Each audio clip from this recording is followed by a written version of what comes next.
So welcome everyone. Thank you so much for being here today. My name is Dora. I'm one of the organizers of Qesher. For those of you who are joining us for the first time, I'm just going to say a few words about who we are and what we do. So this is a project that we created 4 years ago together with Sebastian, who you can also see here on the screen. And our aim is to introduce different Jewish communities from all over the world. So normally our events are about learning about the history, the culture, and also the present day situation of different Jewish communities, different cities, different countries. And I know that many of you have attended these kind of talks in the past. And another thing that we started doing roughly about a year ago is introducing Jewish themed books that are somehow related to this topic. So they're mostly either novels or family stories or in other way connected to the Jewish diaspora, to the Jewish experience in different countries in the world, in different cities, in different places. So today we are very happy to welcome Dean Cycon, who is the author of Finding Home, Hungary, 1945. And we thought that the date of introducing this talk would be very appropriate today as we just passed Yom HaShoah. So it's anyway a moment when we remember all those who perished or who survived the Holocaust. And this book will of course not only touch upon but discuss a very important issue about this, which is how people who survived return to their homes. I'm just going to share a few thoughts about Dean. So Dean is an author, lawyer, human rights advocate, and social entrepreneur who has lived and worked in over 60 countries. A passionate explorer of culture and history, Dean seeks out unexamined corners that illuminate the human condition. Finding Home, Hungary 1945, is his first novel, and Finding Home has been awarded the gold medal by the Independent Press Awards in the Judaism category, and also won the grand prize in the Screencraft International Cinematic Book Competition. Dean has been also nominated for the American Library Association Prize for Jewish Literature. And just another important note that if anyone buys the book, you should know that all of the royalties go to supporting aged survivors of the Holocaust. So this is a short introduction to Dean. I'm going to pass the word to him. He's going to share about the book. If you have any questions, please put them in the chat. And after his talk, we will have time for Q&A. So, Dean, the floor is all yours. The screen, yeah. The screen. Dora. Thank you, Dora. First, I have to say I'm a long-term Qesher follower, and I think that what you, Dora, and Sebastian are doing is a real mitzvah. It's an amazing contribution to Jewish knowledge and history, and I look forward to every time I get your email, even if I get it twice or three times, I still look forward to it. So here we go. Thank you very much. So Thank you. I um I am a researcher. I love research. I've been researching professionally all my life, no matter what iteration. As a lawyer, as an entrepreneur, research was always a very fundamental part of it. But as I've come into my golden years, my silver tsunami years, as the current term is, I've really been able to turn my attention to writing. And I decided that I didn't want to write nonfiction. I've written one nonfiction book and many professional articles, but I really wanted to focus on fiction. Why? I believe that when you write a nonfiction book, pretty much the people who buy it are people who already agree with it from the title. So if you write a fictional book, if you have good characters and a good story, anybody might pick it up. And that's a good strategy to get people to learn about things they might not ordinarily learn about. So that's the strategy I, as a writer, am taking into my my latest iteration, my newest career. So Great. Okay, let me carry on. So I'm in a new career after all these things you've heard, and that's writing. And my writing is primarily fiction because I believe that anybody will pick up a good fiction book and read it regardless of what political or religious persuasion they are. And so the most people can get this information through fiction, not nonfiction. So that's my strategy. And interestingly, as I look at the people who review the book online and what information I can get on people who've bought the book, the overwhelming majority of purchasers are not Jewish. And the comments are really instructive. You know, I never knew about this. I never knew about this part of history. Thank you for sharing this. Wow. So I think it's doing its job, and I'm really happy about that. So among the things I research are early Jewish trade routes, Khazaria, the first Jewish kingdom that is now Crimea and was destroyed by the Russians in an invasion in the 700s, Jews in Goa, the Convivencia, all sorts of different aspects of Jewish history. And during my research, I came upon a very interesting thing that I didn't know about. I came upon the story of Kielce, Poland. Now, many of you may know the story of Kielce, but I didn't. And the story of Kielce is this. At the end of World War II, Kielce had a population of 70,000. It's about 100 miles from Warsaw. And of those 70,000, 24,000 were Jews. At the end of the war, there were absolutely no Jews left in Kielce, Poland. But within months after the war, some people started to return, and 200 Jews returned to Kielce. Nobody knew what to do with them because their homes and businesses had all been taken over by their neighbors and other people, because these Jews had been gone for 4 and 5 years, right? Poland, they were taken out in 39 and 40, the latest. So there was no Jewish presence in Kielce, and people just said, oh, well, the homes are abandoned, we'll just take them over. So when the Jews came back, the government didn't know what to do. So the Jewish Community Center, a large building at 7 Plankty Street, was turned into housing for the returning Jews. So the 200 Jews moved into this big building. And the government said, you know, we'll figure this out, we'll resolve it all, don't worry. Well, they didn't figure it out. And within a month or 2 months, there was a lot of suspicion, there was a lot of anger, and the buzz in the air was very, very bad. Interestingly, just a few weeks ago, I met a man who told me his grandfather was a Jew who returned from concentration camp to Kielce as a 15-year-old boy. And he said they lived in that hotel for about a week, and his parents said, this isn't good. This isn't good. And they left. And about 20 people actually left. So now we're down to 180 Jews living in Kielce. So at one point, a young boy named Henry Blachik, who was 11, went over to his friend's house to stay, and he decided to sleep there. He didn't tell his parents he was going. So when he came home the next day, his father took his belt out to give him a whacking.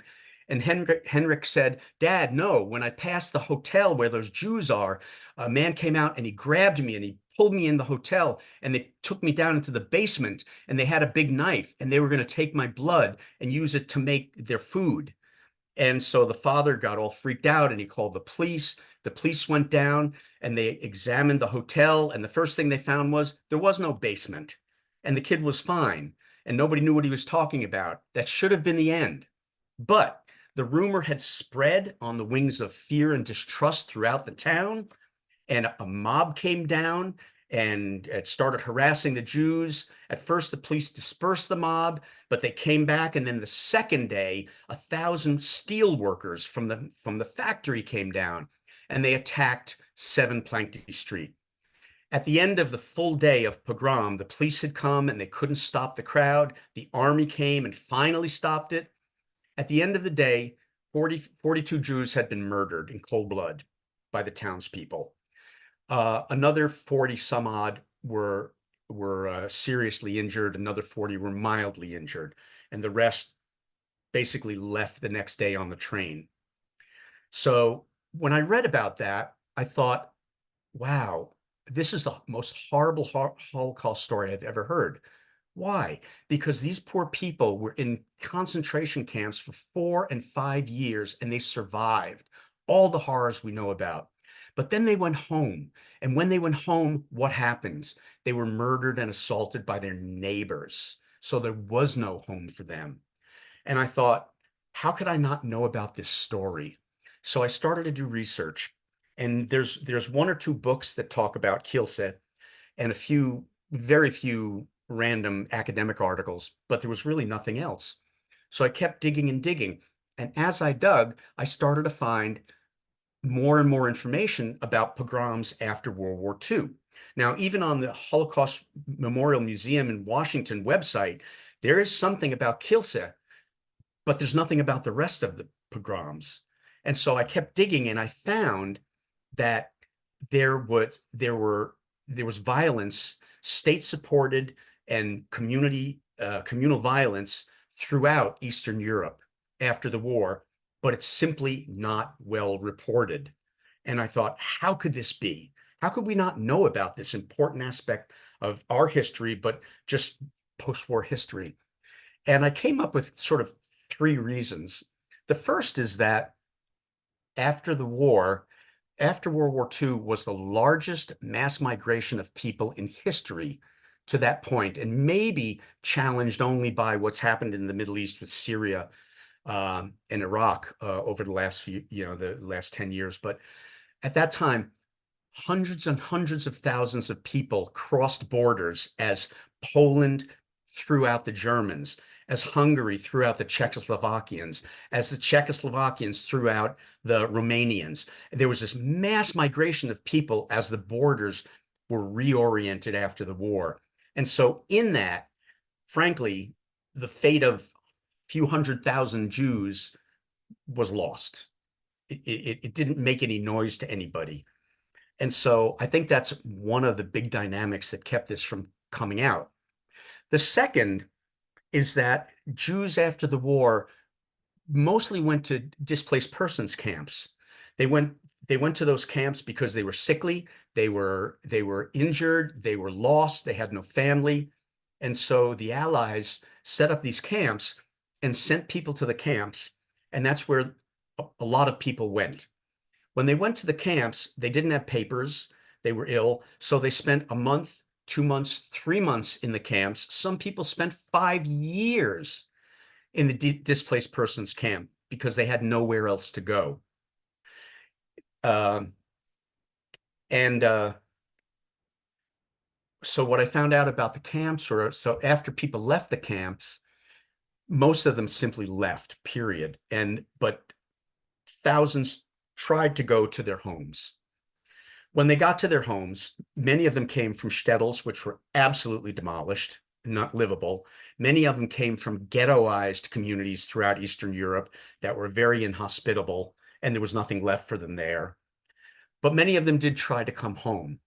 So what I started to do was do research on the people who came home and try to understand their stories and take it away from being statistics and yet another horrible story, but to make it as human as possible. I tried to get the human stories.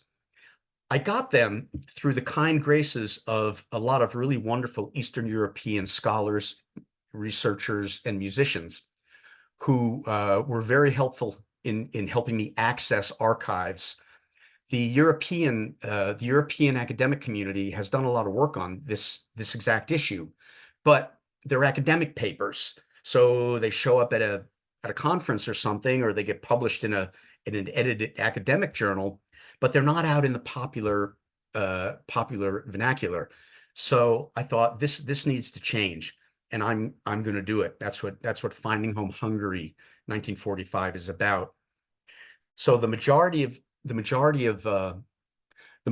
incidences in the book and much of the dialogue comes directly from the historical record.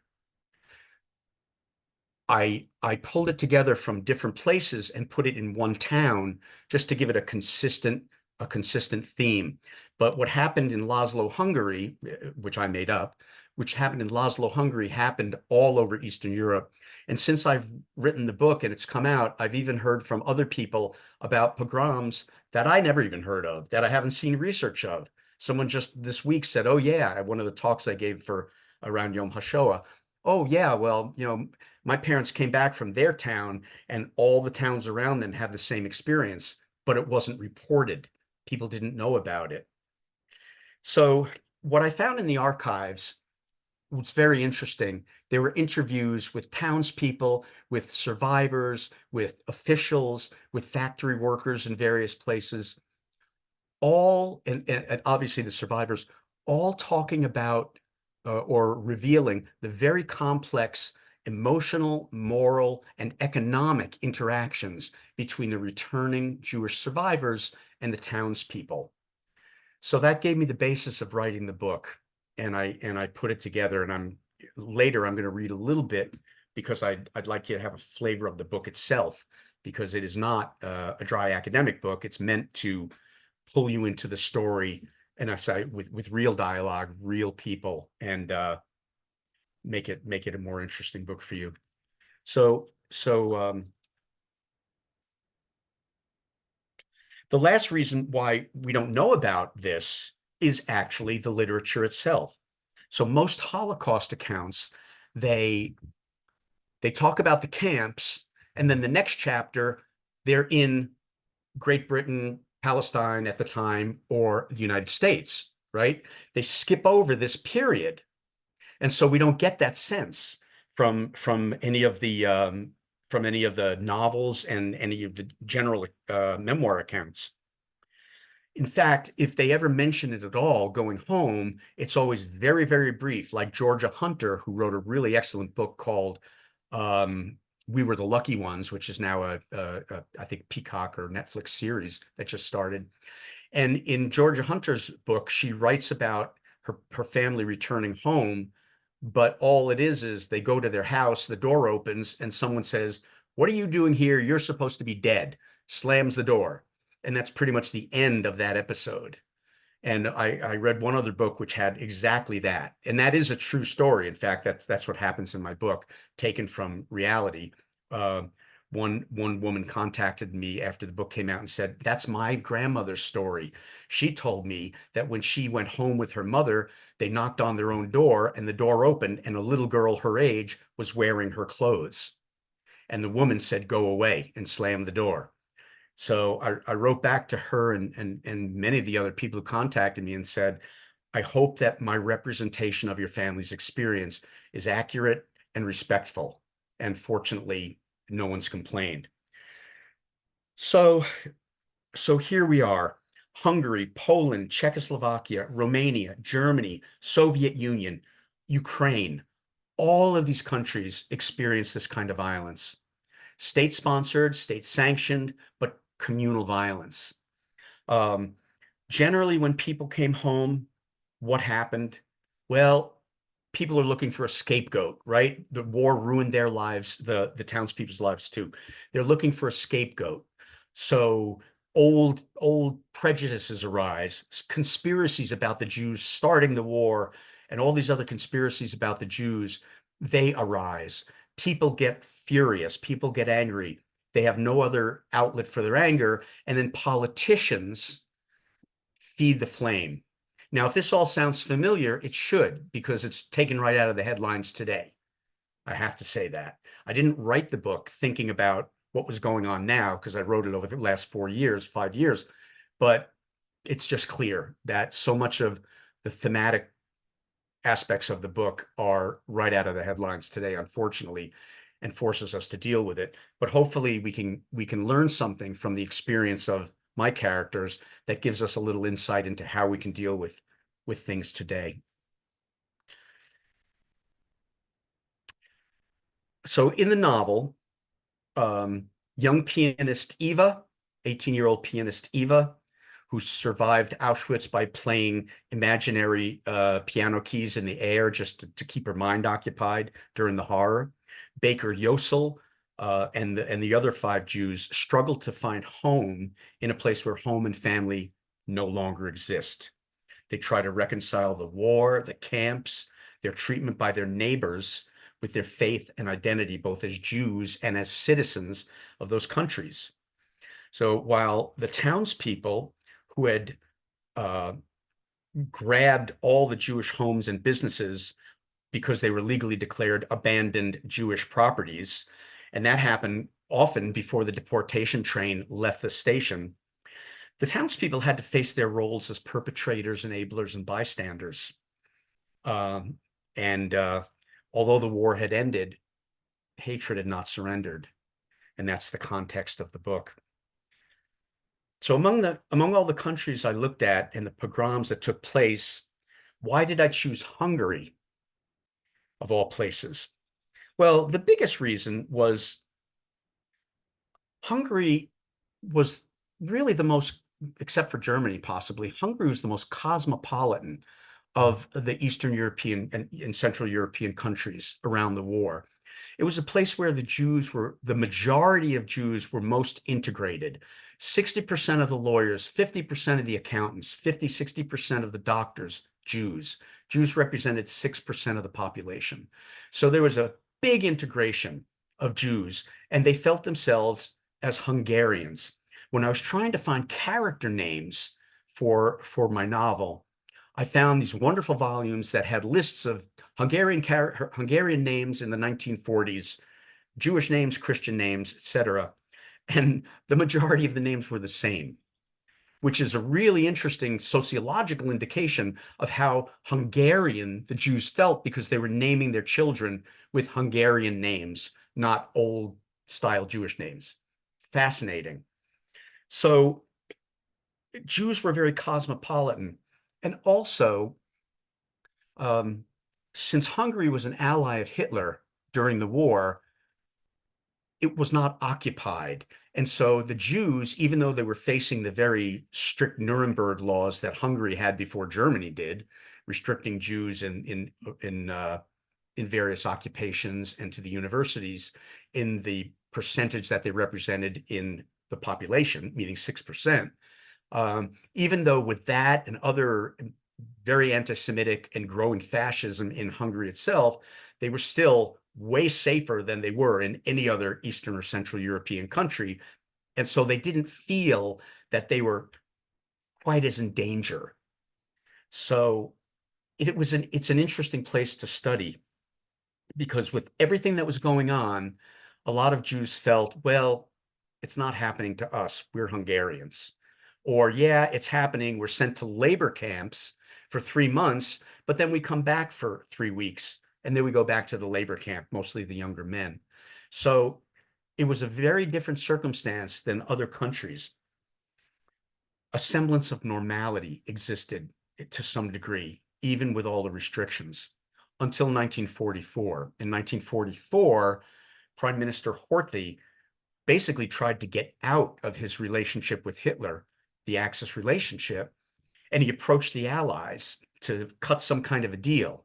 Well, the Nazis found out about it and basically decided, okay, here we go.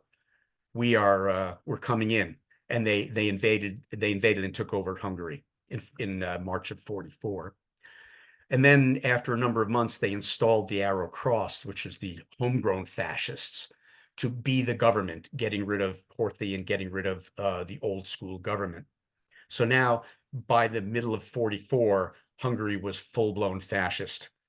So in June and in May and June of 44, the Germans ordered the deportation, the full-blown, full-scale deportation of Hungarian Jews to the final solution. What's most sad about that is that by that time, the Russians were already coming over the eastern border. And so it's starting to get to be late 44, the war was turning. It was heading against Germany. And yet in that last stage, 500,000 at least Hungarian Jews were deported in 6-7 weeks. And the final solution was tended to. So a very unique situation. But one of the things that's very interesting too about Hungary is, think about this: when the Polish Jews or the Romanian Jews or anybody else, even Soviet Jews from the occupied part, came back home, they were gone for a long time. And so it's a little more understandable that people saw that business and said, hey, that business is empty. Somebody's got to run it. Or that house has been standing empty for 3 years. Somebody's got to live in it, whatever. Okay, so there's a little more understanding there and a little more shock when people came back after 4 and 5 years. They thought they were dead. In Hungary, their deportations happened in May, June. Then the siege of Budapest is January, December, January, and then the war is over in the spring of the year. So the Jews who were deported to Auschwitz from Hungary were only gone for around 9 months, and they came back after 9 months. So it's a different situation with the Jews of Poland, for example, who were gone 5 years. So for the Hungarian population to say, "Oh, you were gone, we just thought you weren't coming back," basically meant they hoped they weren't coming back, frankly. And they took, like I say, they took over the houses and businesses as the trains were pulling out of the station. So it's a very different situation. So the Jews that felt that they were accepted and a part of the community found out that Hungarian society collapsed immediately relative to safety of the Jews. So the themes I explore in the book, besides this historical setting, are relevant today. They're the othering of marginalized and outcast people, at that time, us. The bystanding and enabling of communal violence, and the denial of responsibility. The intergenerational transmission of prejudice and anti-Semitism. How did this thing carry on over all these years, even though Jews thought they were so integrated? The erasing and manipulation of memory by the state and by political actors, and the power of music to transcend hatred and help bring about healing. Those are the major themes in the book. For the Jews, when they came back to Hungary, they were so shocked at the treatment. They wanted their houses back, but people refused. And even though the town said, well, there are laws, there are procedures you can follow to get your property back, the truth was the law was passed, but the regulations hadn't been made yet, and they hadn't been passed down to the towns. So there was chaos. There was no way that Jews could even start looking to get their property back in Hungary in 1945, in mid and late 1945. So also, they had no proof of ownership anymore because all the records were destroyed. People returning to their apartments only to find a new family living in their apartment. What happened to all my records? What happened to my photos? What happened to my children's toys? All gone. Their family history erased. So it was a very, very profoundly difficult time for Jews. Also, they had no resources to fight if they wanted to. The World Jewish Congress and the Joint Distribution Committee did a lot of great work helping Jews get out, and they did great work in helping Jews settle in if they wanted to, but they had very limited resources as well. So there was very little to help Jews whose personal and family histories were being erased and they weren't wanted. So the strategies that the Jews engaged in, which I go into a lot in the book through the points of view of the main characters, are anger, but anger brought excuses for more violence and denial of responsibility. So passivity and trying to make friends again was another strategy. But that didn't bring change, because if you're approaching people passively, there's no impetus for them to change except to feel bad and maybe give something back. And that happened in some cases, but not in general. So basically, the townspeople just waited. They waited out the Jews and waited for them to leave. And as in Kielce in Poland, many did.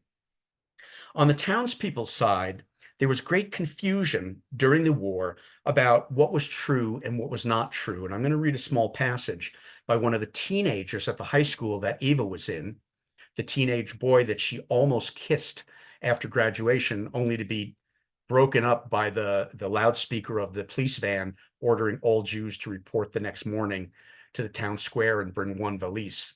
She almost kissed Andras. Andras talks about what happened after the Jews left and all the propaganda that came.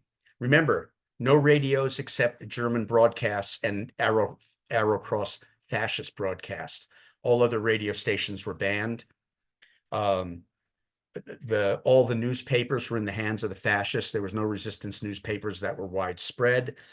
And so, as Andras reports, all the information you get from all the folks in authority, from the teachers, from the Germans, from the newspapers, everything was about how bad the Jews were, how they were untrustworthy, how they betrayed Hungary, how they started the war, and how Greater Hungary and pure Hungary would be better without the Jews. So Andras says, you know, even if you know that's not true, if you keep hearing it and hearing it and hearing it, it kind of makes the truth and the lies kind of equal. And when I read that interview with the young man, it struck me that that's so much like what we're experiencing today with social media and competing narratives in the news. Everybody claims their news is true, the other news is false news. Who you believe is largely about who you are siloed with, unfortunately, and that's not getting better. So that's what was going on in Hungary around the time and after the time that the Jews were taken away. The station master, another character in the book, talks about he's very, very guilty about his role in the deportation train. All he did was switch the tracks, but he's felt guilty ever since because he had many Jewish friends who were on those deportation trains. And he noticed that it was the first time that a train came through that was full of German soldiers, not Hungarian soldiers. So even though he was told they were going to more labor camps, it was an uneasy feeling. So when he found out the truth later, he felt horribly guilty. And I won't tell you more about what happens in the book with him, but that was his experience. So the station master reports that, well, you have to understand, we don't even know what's true because our Hungarian train workers take the train to the border, the Czech border, the Romanian border, the Polish border, whatever. And then the train men from that country take over. So we don't follow the train to its end. We don't know where it's going. And yes, we heard rumors from these other train men that, you know what's going on at the end here? They're going to these camps and they're murdering them, they're gassing them. And the train man says, well, you know, sure. Everybody knows that Czechs are drunks and liars. Everybody knows that Polish are liars. So we don't believe them anyway. So I know it sounds like a horrible excuse, and maybe it is, but it's part of the dynamic of what was going on for the people in Hungary. And I wanted to represent their side, not because I wanted to give them excuses, but because I feel that unless we understand why people do what they do, we can never work with them to overcome the lies, to overcome the prejudices. And so, for example, if we simply hate the cartoon characters that are on the other side of that door, we can't advance a dialogue. But if we find out that some of those people are not cartoon characters, there's a spectrum.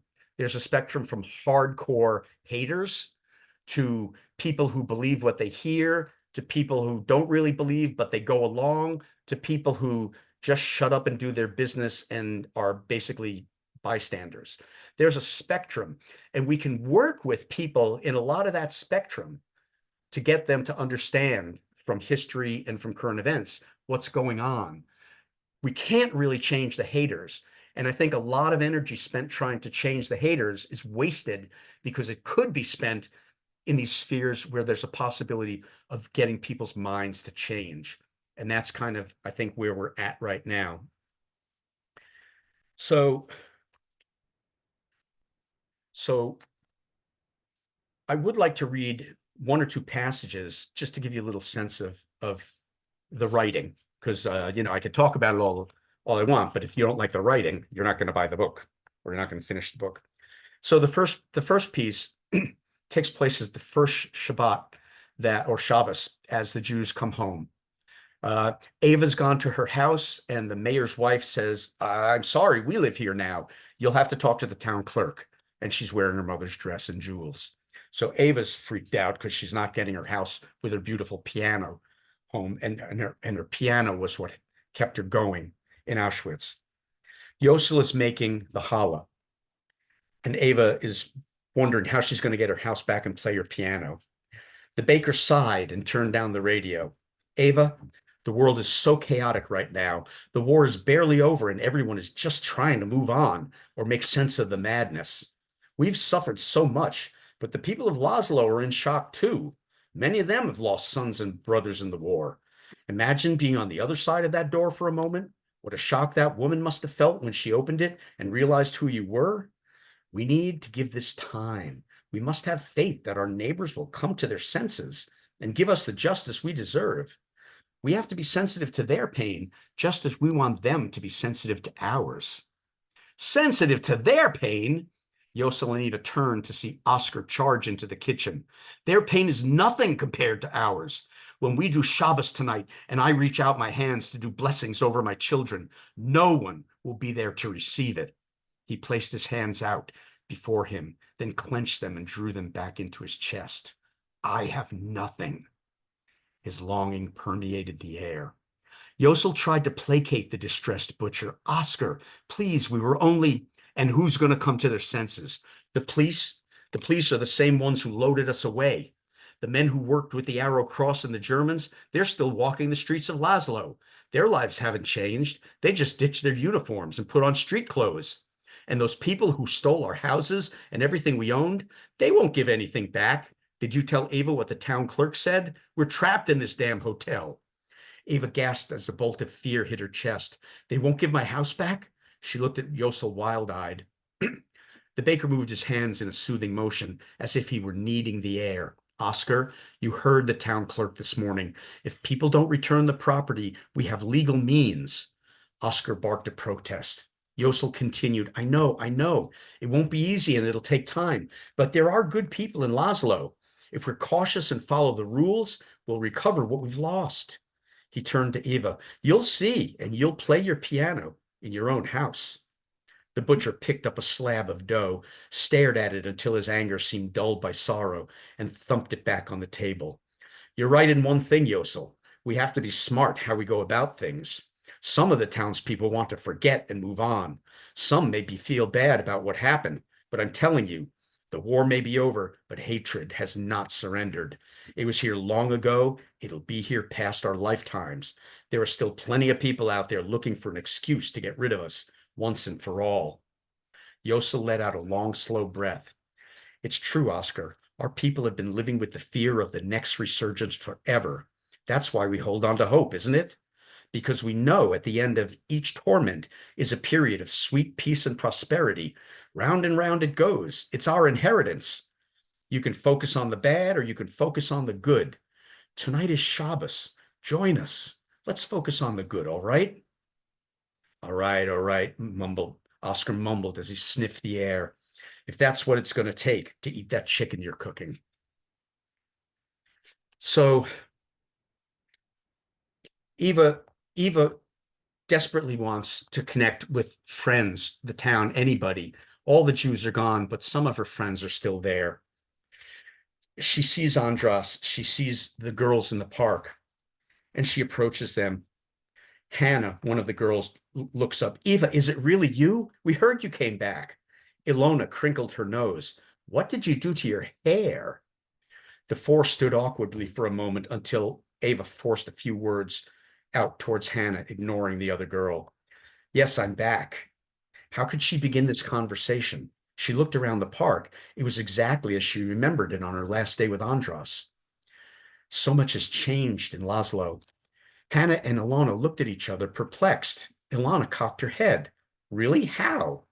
A giant hand thudded against Eva's chest. Are you serious? For one thing, all the Jewish stores are gone and all the names have been changed. Ilona flipped back her long brown hair and shrugged. The war's over. That's the most important thing. Don't you wonder what happened to all the Jews in town? Eva gasped. Don't you wonder what happened to me and my family? Don't you want to know? Eva's self-control was evaporating. Hannah put up her hands, a note of pleading in her voice. All we heard was that the Jews were sent to work camps and then just moved away after the war. How could you believe that? How could you not know or even ask what happened to all your teachers, your doctors, your neighbors, your friends? What about all the other Jewish students at school? Actually, Alana said, remember Mr. Horwath, the science teacher? He lost his leg in the war. Ava was startled by a sudden memory. She gritted her teeth. The last time I saw Mr. Horwath, he was pushing families towards the train with his blackboard pointer, like he was sending children to the principal's office instead of to their death. Ilona replied thoughtfully, as if Ava had never spoken. A couple of boys from our class ahead of ours were killed, and a bunch didn't come back. Some boys from our soccer team didn't come back either, Andras added. It's so sad, Alana shuddered, but I really don't want to talk about that. Ava's world was turning ashen. She felt a wave of nausea and anger. What do you want to talk about? Hannah's pretty dress? Her new hairstyle?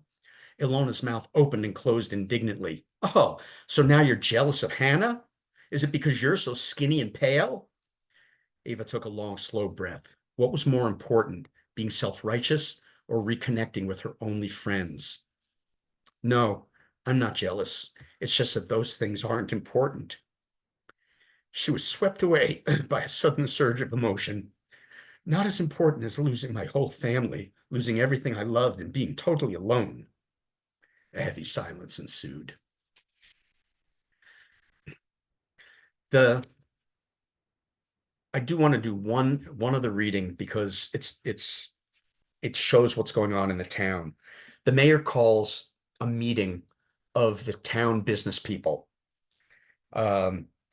most of whom now own Jewish businesses. The mayor looked around at the sea of ill-fitting suits. Many of the men in attendance had obtained their businesses or increased their wealth by plundering Jewish properties. A new Jewish middle class had been created overnight by the state, a safety valve to head off the unrest and another worker revolution. Give the working class more businesses and income, and they'll be quiet. Give the poor land to farm, and they'll be too busy to revolt. The state had made the Jews a social experiment, the outlet for people's anger, feelings of unjust treatment, even for their greed. The mayor knew there were not enough Jews left to right all these wrongs. He was also aware he was seeking justice in the face of indifference and hostility. As we know, the few Jews who survived the war have returned to Laszlo. They're in a sorry state, having lost their families and their property. This is a terrible legacy for Hungarian citizens who've been part of our community for centuries. The mayor felt a ripple of self-consciousness in the room and was hastened to add, I'm not here to assign blame. There's enough of that to go around, but to figure out how we as a business community want to deal with this situation. The furniture man, Moore, cut into the mayor's words. Sure, something has to be done, but we shouldn't move too fast. We need to let things settle down and give our people time to adjust. Andor, the banker, tapped the table with his pen and spoke. Let's get more specific, gentlemen. Mr. Mayor, what sort of things are you thinking about? The mayor looked around the room for a minute, trying to gauge how his suggestions would be received. Well, first we could consider bringing more Jews in from other areas of Hungary to try and restore a small, vibrant Jewish community again. I've recently heard from the mayor of Asdod, which had 230 Jews before the war, now has only 20. Munkac had 18,000. Vesprem had 1,000. Only a handful returned to each of those towns. The list goes on. Maybe consolidating some of these populations here might reinvigorate our Jewish community. He had received several requests from other towns, hoping to get rid of their returned Jews, to avoid the property issues, to finish what the Germans had started. They were all dealing with the same issues as Laszlo. A man in the back of the room spoke. Can't we put them together someplace else? Maybe a reservation, like the Americans did with their Indians? They never had to give back land to their Indians, did they? That way they can be with their kind, we can be with ours. The mayor realized how much these people feared losing their properties and position they held. Personal gain mixed with long-held negative attitudes made a heady brew, one that would not be overcome easily. I'll let it go there. So there is hope in the book. I do want to say that. Ava goes to Budapest. to try to get back into the Franz Liszt Academy, which she had been admitted to. So she wants to carry on her life, but she hasn't heard back from the academy. So she goes to Budapest to make her case. While she's there, she searches the ghetto for her professor's, her dead professor's sister, who she'd heard so much about, and finally finds her in the ghetto. And they connect together in some beautiful scenes. And they start to think that maybe we have the makings for another family, to start a new family. And this is what a family might look like. And in Hungary, after the war, that's exactly what happened. People got together. So Yeno, a young man, tries to help Eva find Anna, and they go to the apartment where she lives. They enter the stairwell and began to climb. Yeno gave a casual assessment of the refugees who lived in the building. So many people forced into so few apartments. Old rabbis shared rooms with young women. Doctors lived with janitors. There was too much trauma and dislocation for social class to resurface yet. Ava was moved by the stories Yeno told of people recreating families they lost by living with older survivors and orphaned children. Could a real household be an accidental collection of people, the residue of destroyed families? The ghetto did seem to be filled with people thrown together with no place to go, people who had a sense of belonging because they desperately wanted to belong somewhere. Her family was gone. Ava's eyes moistened as she wondered what a new family might look like. And in the rest of the book, Ava finds family in the Jewish community in Budapest. I won't tell you anymore because there's a lot of twists and turns, and not everything ends up well, but not everything ends up horrible. So it's an accurate representation of what happened. So Finding Home, 1945, is a cautionary tale for our times, and sadly, for all times. And yet, it's a reminder to live and find joy in the healing power of music, faith, and community. It's a sober, difficult, and heartwarming reading, yet ultimately hopeful. And I thank you very much for the opportunity to share this work with you. And I hope you go out and buy it because it's going to support Holocaust survivors, and it's a pretty good read. So thank you very much for showing up today. Thank you so much, Dean. Thank you for this wonderful presentation and introducing us to your book and reading from your book. It was really, really touching to listen to you read. And thank you everyone for being here. Of course, tomorrow we will share all this information. We will share this recording with you, and also where you can buy the book. And if there are any questions, please put them in the chat or raise your hand. We do have now a little bit of time for a few questions. So far, I only saw comments. I thank you also for that. A lot of people shared. Yes, Cecile. I have two completely opposite personal stories. A friend of mine who was a high school student in Budapest, when she came back, her neighbors had completely preserved her apartment. Her mother survived and she survived, thanks to Raoul Wallenberg, and her father had been taken to a labor camp. On the other hand, my husband's entire family was from Satmar, which had been Hungarian, but at the time of the war, it was Romanian. They were the first, I think, to be taken. The entire families of both of them, 7 or 8 siblings with their children, perished except for one brother who did return. And I don't know what his reception was, but he lived there until he emigrated to Israel in 1952. So, and I was in the apartment of my friend in Budapest. So I think there's a complete difference between what happened to the Jews who lived in Budapest and the Jews who lived in more agrarian and towns. Thank you. Yeah, there definitely a range of things happened, and I tried to represent the entire range. There were good people that returned things. It's in the book as well. But there were a lot more that didn't. But it's just instructive to hear why people acted the way they did, both the townspeople and the Jews' reaction. And I hope I've done a fair job of that representation. Thanks, Cecile. Thank you. Thank you, Cecile, and thank you everyone who wrote comments. I see that other people mentioned that they have some family roots in Hungary and personal experiences, and also we got some recommendations for other books that we are happy to share also tomorrow, as well as a movie that came up in the series. So we will try to collect the information from this chat and share with you if you'd like to have further resources. And if there are any more questions, please feel free to raise your hand or write them in the chat.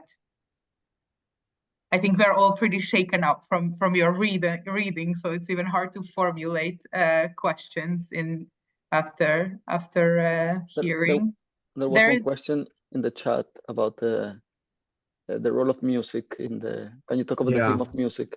Yeah, music is a very big theme in the book, and I did a lot of research on this one particular theme called the music of the spheres, which my first editor thought I had made up and told me to get rid of it. But actually, it's something that's been around since Plato and Pythagoras. The idea that the planets and basically everything that vibrates gives off a sound. And if you can capture that sound, you can understand it, it can help humanize us, basically. And that's still going on. That theme is still going on. Astrophysicists are looking at the music of the spheres in emanations from space. So it's not something silly. But the point of it is how does that tie into music as a transformative force? It can be used in a positive way, and that's what Ava was being trained to do by her professor, to use music as a force for transcendence and good. But as Ava learns when she gets to the France Liszt Academy, music is also can be torqued into a force for evil. And that's how the Nazis used it. And so in the book, I go through all sides of that, including all of the famous conductors and composers who tried to capture the music of the spheres, from Tchaikovsky to Beethoven, and I mentioned the pieces that they used it in. And then in the evil side, how Furtwängler and Wagner used it in their music, and how it got twisted and torqued to raise people's anger and feelings of othering. So it's an important and powerful tool. We know that from our own wars from America, where the guys in the planes and in the tanks were listening to heavy metal as they bomb people. It's shocking and horrible, but music has been used in all ways, and it's important to understand that. Thank you.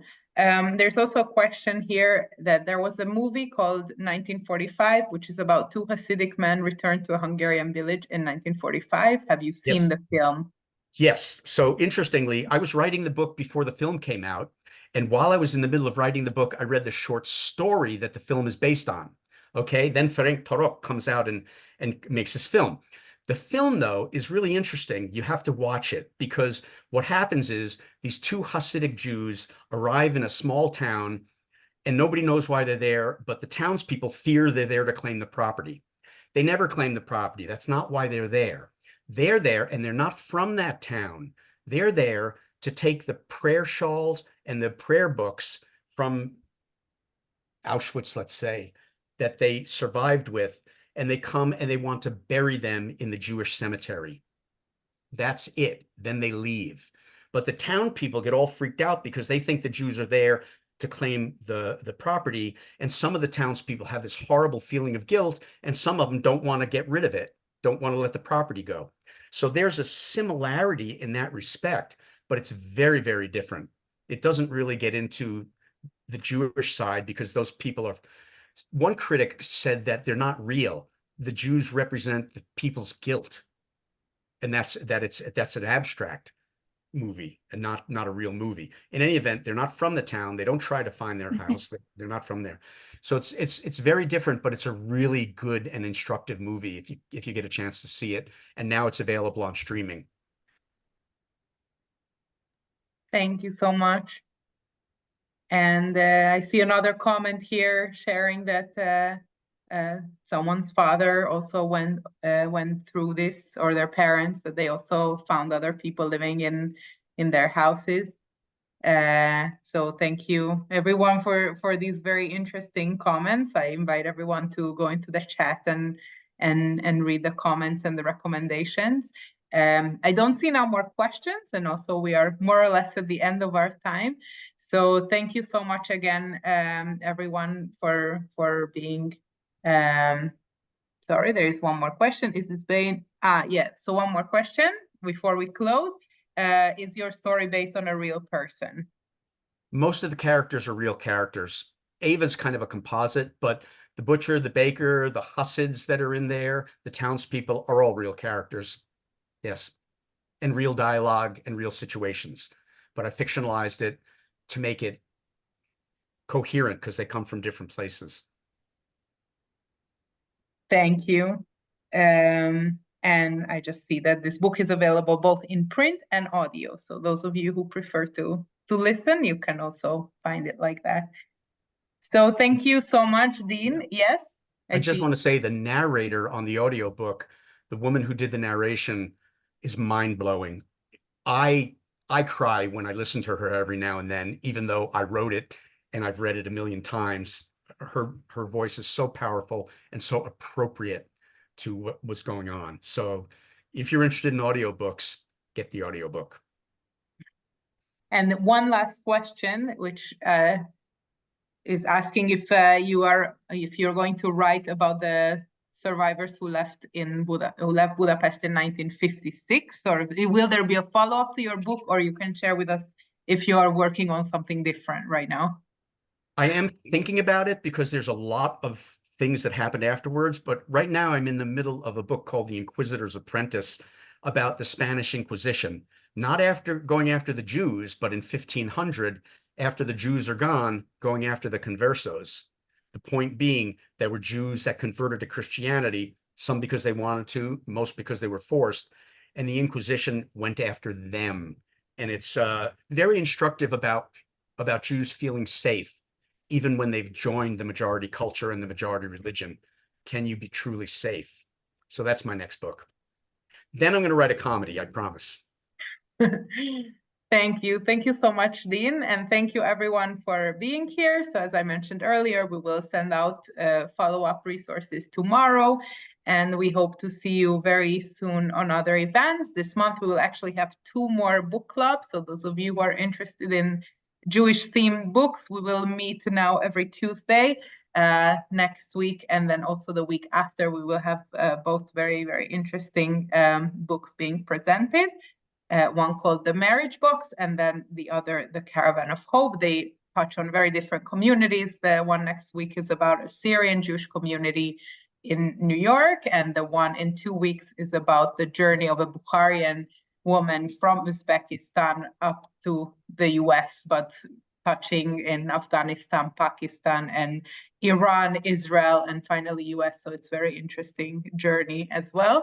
So you can join us then, and of course we'll send you also our other other events that are coming up, so you will have this information as well. So thank you very much, everyone. And Dean, I'll just want to pass back to you the closing words before we say goodbye.